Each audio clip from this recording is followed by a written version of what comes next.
Hello guys, അങ്ങനെ റഹ്മത്ത് ഹോട്ടലിലെ ഫുഡുമായിട്ടുള്ള മൽപ്പിടുത്തമെല്ലാം കഴിഞ്ഞ് ഞാൻ ഒന്ന് ദയിപ്പിക്കാൻ വേണ്ടി ഞാൻ SM സ്ട്രീറ്റിൽ വന്നിട്ടുണ്ടായി.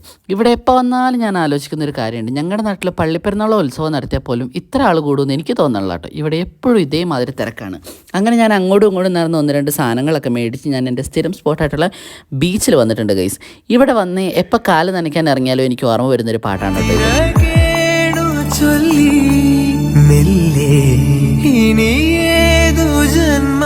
ഞാൻ കടലിറങ്ങിയത് കടലിനെ പോലും ഇഷ്ടപ്പെട്ടില്ല എന്ന് എനിക്ക് തോന്നുന്നു. കാരണം ആ വന്ന തിര എന്നെ അടിമുടി നനച്ചിട്ടുണ്ടായി. പിന്നെ ഞാൻ ആ സാഹസത്തിൽ നിന്നില്ല. ഞാൻ കരയിലോട്ട് കയറി വന്ന് ഫുഡ് ഐറ്റംസൊക്കെ ട്രൈ ചെയ്യാമെന്ന് കരുതി.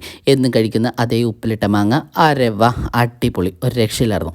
അത് കഴിച്ച് സംതൃപ്തിയാണ്. ഞാൻ ശേഷം ഐശ്വരതി, കോഴിക്കോടുകാരുടെ സ്വന്തം ഐശ്വരതി. ഇതിനകത്ത് എനിക്ക് അയാൾ മറ്റേ മുസമ്പി പിഴിഞ്ഞിട്ടില്ല കേട്ടോ. അതിൻ്റെ സങ്കടം എനിക്കുണ്ട്. പക്ഷെ എന്നാലും ഓവറോൾ അടിപൊളിയായിരുന്നത്. അതും കഴിച്ചിട്ട് ഞാൻ അടുത്ത ഫുഡ് ട്രൈ ചെയ്യാനായിട്ട് പോയിട്ടുണ്ടായി. ഇവിടെ വൈറലായൊരു സംഭവമാണ് നമ്മുടെ ഗ്രീൻ പീസ് എഗ് മസാല. അത് കഴിക്കാമെന്ന് കരുതി ഒരു അരമണിക്കൂറോളം ഞാൻ അതിന് വേണ്ടിയിട്ട് വെയിറ്റ് ചെയ്തു. പക്ഷേ വെയിറ്റ് ചെയ്ത സമയം വെറുതെ ആയി. കാരണം എനിക്ക് വലിയ ഇഷ്ടപ്പെട്ടില്ല.